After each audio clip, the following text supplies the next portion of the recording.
Et quelle est ta situation, Marie? Ben, j'ai appris aujourd'hui que que j'avais le coronavirus, mais ça va. Donc c'est en fait voilà, on attendait la confirmation en fait à l'instant. Jimmy nous demandait, mais nous avons effectivement en ligne Marie. Vous êtes donc Marie, le premier cas confirmé de Covid-19 en Guadeloupe. Oui. Alors parlez-nous un petit peu de vous, de votre situation. Comment est-ce que vous avez appris ce diagnostic? Est-ce que vous avez voyagé récemment? Racontez-nous un petit peu. Donc oui, j'ai voyagé, j'étais en croisière du 29 au 7 mars, du 29 février au 7 mars. Tout allait bien, tout s'est très bien passé sur le bateau. Et quand je suis donc descendue le samedi sur le nœud, on a su qu'il y avait eu 2 morts sur le bateau. Ça ne s'est pas ébruité en fait. Et on s'est dit que bon, comme on ne sait pas vraiment si les informations sont justes, qu'on va quand même faire un test pour voir quand même vu que tout le monde panique et tout avec le coronavirus. Donc on s'est dit que par mesure de précaution, qu'on allait quand même faire le test pour savoir comment, si on l'avait ou pas. Donc du coup, on a appelé le SMUR et ils nous ont dit qu'ils ne pouvaient pas venir nous chercher, ni les pompiers, donc de se débrouiller pour monter directement au CHU. Donc on s'est débrouillé, un ami est venu nous chercher. On n'a pas été reçus tout de suite, on a attendu quand même 30 minutes dans la salle d'attente. Il y avait d'autres personnes également dans cette salle d'attente? Voilà, il y avait d'autres personnes dans cette salle d'attente. Moi, je ne présentais pas spécialement de symptômes, mis à part des courbatures. Mon compagnon, par contre, lui, effectivement, il toussait. Ma petite fille ne toussait pas, enfin, toussait juste un petit peu. Et on lui a juste lancé le masque sur les genoux. On nous a demandé en fait qu'est-ce qu'on était venu faire, alors qu'on avait déjà appelé pour dire qu'on était venu pour un test, pour une suspicion de coronavirus du coup. Et lui, on lui a simplement donné le masque et pas nous. Et c'est après en fait qu'on nous a donné le masque et une autre dame est venue nous voir pour nous dire de monter directement dans un autre bureau, dans un autre service.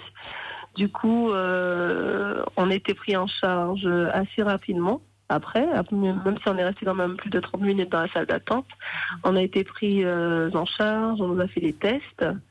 Et aujourd'hui, j'ai appris en fait que j'étais positive, mais pas mon compagnon ni ma petite fille. D'accord. Et donc les préconisations pour vous, c'est quoi, Marie? Donc les préconisations pour moi, c'est de rester en confinement. Donc pendant 14 jours, de ne pas trop m'approcher de mes enfants et de mon compagnon. Que je peux avoir des rapprochements certes, mais pas trop. Et ne pas dormir non plus avec. C'est ça. Comment vous vous sentez? Ouais, c'est ça. Ben, je me sens très bien. Je pense que j'avais des courbatures et je pense qu'à l'annonce de l'information, je n'ai plus de courbatures du coup. Et là, je suis vraiment asymptomatique. Mis à part, je n'ai plus de goût, je n'ai plus d'odorat, mais je n'ai pas de symptômes, je ne tousse pas, je n'ai pas de fièvre, je n'éternue pas, je n'ai pas d'écoulement nasal. D'accord. Et donc cette croisière, quand vous étiez sur cette croisière 29 février 7 mars, vous n'avez pas, parce que potentiellement vous avez été contaminé à un moment donné, il y a eu un contact avec une personne. Est-ce que vous avez pu, je sais pas, dans votre tête essayer de remonter, voir un peu comment ça s'est passé la contamination à la base? Ben non, parce que c'est vrai que sur le bateau, il y avait quand même pas mal de personnes qui toussaient, éternuaient. Et comme j'ai été principalement avec ma mère qui est malade, donc moi je faisais plus attention à ma mère en fait. Donc quand quelqu'un toussait, moi je la mettais devant moi en fait. Donc quitte à prendre les microbes peut-être des autres, mais je protégeais plus ma mère qui est beaucoup à savoir comment, je ne sais pas. D'accord. Et on a fait une enquête beaucoup plus large, parce que vous avez parlé de votre époux et vos enfants. D'autres personnes également étaient avec qui que vous avez pu croiser depuis que vous êtes rentrés, depuis qu'on a pu établir ce diagnostic? Oui, on m'a posé pas mal de questions sur ma journée de ma sortie du bateau jusqu'à maintenant, et même une semaine avant justement la croisière. Et le problème, c'est que comme je travaille dans une grande surface, donc on reçoit quand même des touristes, il y a des bateaux de croisière, donc à savoir si c'est sur le bateau ou si c'est sur mon lieu de travail, là ça reste un mystère. Mais oui. Il y avait une question, Voilà. je crois, Jimmy. Oui, je voulais juste savoir, ils étaient combien sur le bateau? Vous étiez combien sur le bateau? Oh, je ne sais En fait, vraiment je pas. parle de la famille, hein, je parle de la famille. Hein. Ah, de la famille, Ouais, on ouais, était 5. 5. Oui, 5. Et comment ça Les s'est autres passé le test? Comment ça s'est passé pour détecter? Comment c'était On nous détecté? met des espèces de grands bâtonnets dans le nez. On va vraiment chercher les Les sécrétions nasales. voilà. C'est ça, les micro-organismes au fond de la narine, en fait, des narines. C'est ça. On fait trois tests. Juste ça. Oui, juste ça. C'est On déjà prend, pas mal. ils prennent quand même Je pensais qu'ils prendraient un vaccin, je sais pas, prise de sang. Non, il n'y a pas, on donne pas de vaccin. Pas de- Justement, pas- j'ai non, demandé, je dis pas de prise de sang. Non. non, j'ai demandé justement s'il y a quelque chose à prendre et tout. On m'a dit si j'ai des symptômes de prendre du Doliprane. Bah, sinon, c'est vraiment le test avec les espèces de grands bâtonnets dans le nez et prise de température, de tension et d'auscultation avec pour regarder si les poumons fonctionnent bien. Et de rester confiné, c'est le plus important. Et Marie, alors là, vous témoignez sur RCI. C'est vrai que c'est assez inhabituel parce que pour l'instant, on n'a pas encore eu de personnes touchées qui témoignaient en direct sur la radio. Vous êtes le premier cas, en tout cas, connu en Guadeloupe. Donc, est-ce que au niveau de votre entourage, je ne sais pas, dans le quartier, les gens commencent à savoir? Et est-ce qu'il y a, vous observez un comportement particulier à votre égard? C'est vrai que depuis que j'ai su la nouvelle, j'ai énormément d'appels. J'ai beaucoup de soutien de mes collègues, de mes amis. Après, je pense que je ne suis pas aussi... parce que moi, je suis quand même asymptomatique, c'est ça. En fait, je ne sais pas si c'est un avantage ou je ne sais pas. Mais voilà, je peux bouger, mais je ne vais pas tousser, je ne vais pas éternuer. Mhm. Voilà, mais c'est vrai que j'ai énormément d'appels depuis que j'ai su que j'avais le coronavirus. Et vos collègues de travail, il y a une inquiétude, je sais pas, apparemment, c'est la panique où je travaille. Ah. Donc voilà, je pense que la responsable qui est en charge justement du magasin, verra directement avec l'ARS. Et on lui donnera peut-être les mesures de précaution adaptées au sein de l'entreprise. C'est ça. Vous êtes confiné pendant combien de temps? Pendant 14 jours. Pendant 14 jours, d'accord. Voilà. Et régulièrement, vous appellent tous les jours? Voilà. Comme je suis asymptomatique, donc ils m'ont dit qu'il n'y a pas besoin d'hospitalisation. Et là, effectivement, j'aurai droit aux différents appels de l'ARS et du CHU. C'est ça.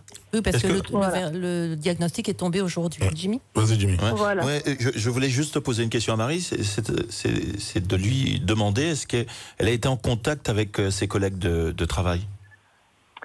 Lundi, j'ai travaillé, oui. Et, oui, lundi, toute la journée. Contact, donc l'après-midi.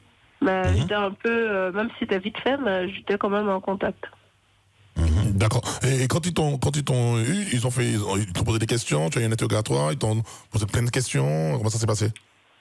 Non, mais en fait, j'ai su qu'aujourd'hui, en fait, que... Non, c'est ça, c'est tombé aujourd'hui le diagnostic. D'accord. C'est ça. Mais il n'y a pas eu de questions non plus. Oui, on fait l'enquête, mais en fait, il faut quand même rappeler, juste Marie, enfin, vous allez me confirmer si c'est bien ça, mais enfin, c'est des contacts quand même prolongés, proches, voilà, sur au moins 15 minutes. Proche, on va dire. Hein, d'accord. Donc, en fait, on est parti, en fait, à la base, c'était pour mon compagnon, parce que lui, il toussait, il éternuait. Donc, à la base, on est parti vraiment pour lui. Mais moi, je présentais aucun symptôme. Donc, ça veut dire qu'on peut être en présence de personnes qui ont le coronavirus, mais comme ils ne développent pas les symptômes, donc qui peuvent se promener, on est ensemble, donc peuvent contaminer tout le monde et personne ne le sait. Parce que moi, franchement, j'étais pas, je n'avais pas les symptômes pour dire que oui, j'ai le coronavirus et oui, j'irai faire les tests. Et votre maman, parce que vous en avez parlé tout à l'heure, on l'a testée également? Non, pas encore. Ma maman, elle ne bouge pas, donc elle reste chez elle. Je lui ai dit de ne pas bouger. Ouais, mais vous avez signalé quand même. C'est ça. Voilà. D'accord. Bon. Elle a subi les tests également, hein, Marie? Ma mère? Ouais, elle a subi les tests également. Hein. Non, pas encore. Elle va. Non. Elle va le faire. Non, parce que à la base, on n'a été que pour mon compagnon parce que c'est lui qui présentait des symptômes. Moi, je ne présentais pas de symptômes, justement. Moi, j'étais, mis à part, je toussais, je suis arrivée samedi, j'ai toussé que dimanche. Après lundi, j'ai commencé à avoir des migraines et des courbatures. Comme je sais que je suis asthmatique, donc pour moi, c'est typique de mon asthme. Hein. Et du coup, là, aujourd'hui, mardi, mercredi, tout va bien. Je n'ai pas de symptômes. Comment tu te Ma sens mère, là, en ce moment? elle n'a pas de symptômes. Et ma grande fille, elle n'a pas de symptômes. Non plus, donc c'est d'accord. vraiment que pour lui. Et du coup, je me suis retrouvée. À l'avoir. C'est ça. Et au niveau... que lui, il a voyagé. En fait, lui, il a vraiment voyagé. Lui, il était en France. Et tout de suite après, on était en croisière. Mais lui n'a pas le coronavirus. Donc c'est plutôt pour lui justement qu'on a été, parce que lui, il était vraiment proche sur ce qui était en notre savon. Donc lui, c'était vraiment pour le dépister, lui. C'est ça. Et sur le paquebot, il y avait toutes sortes de nationalités. Vous étiez très mélangés. Il y avait beaucoup de monde. Ah si, hein, très mélangé. C'est ça. Donc en fait, ça aurait pu être sur le paquebot, mais en fait, c'est vrai que si vous êtes dans un supermarché, il y a énormément de passages. Ça aurait pu être là aussi, effectivement. Voilà. Parce qu'on était tous ensemble sur le paquebot et quand même, eux, ils ne l'ont pas. Donc je pense que c'est quand même assez bizarre. Surtout qu'eux, ils ont vraiment voyagé. Ils étaient en métropole et après, ils ont fait la croisière. C'est ça. Et moi, je n'ai fait que la croisière. Eh bien, écoutez, merci Marie. Je ne sais pas si Jimmy, tu avais d'autres questions? Non, c'était juste savoir comment elle est en ce moment. Hein. Physiquement, comment elle se sent. Elle se sent bien, d'accord. Oui, physiquement aussi, ça va. Tu as de l'appétit, tu peux vaquer à tes occupations. Enfin bon, quand je dis vaquer à tes occupations, uniquement à la maison, hein, bien sûr. En mode confiné à la maison, absolument. C'est ça. Oui, c'est ça. D'accord. Bon courage, Marie, merci. Merci pour ce témoignage. Hein, je vous en prie. Voilà, très instructif aussi, parce que c'est vrai que c'est vraiment la première fois qu'on arrive à avoir un témoignage de quelqu'un qui vit la chose et qui la vit en plus de manière... on comprend que là, on est dans des cas délicats parce qu'il n'y a pas de symptômes, quoi. Je veux dire, mis à part des courbatures, donc c'est vraiment ces cas asymptomatiques. Et c'est pas pour elle qu'elle avait été en plus déjà. Donc qui, à mon avis, peuvent rendre les choses un peu compliquées aussi pour les équipes de santé. Voilà. Mais en tout cas, on peut rappeler aussi qu'il faut effectivement insister pour le 15, parce que même si on vous a pas, le SMUR en fait vous a dit qu'il n'intervenait pas, mais en fait ça reste quand même la procédure, hein, de ne pas se déplacer.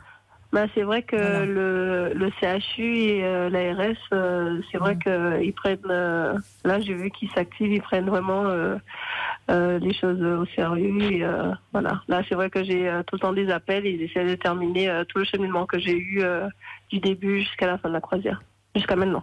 C'est ça. Super. Merci beaucoup, Marie. Merci beaucoup, Marie. Bon courage à toi. Et bon rétablissement à vous. Merci.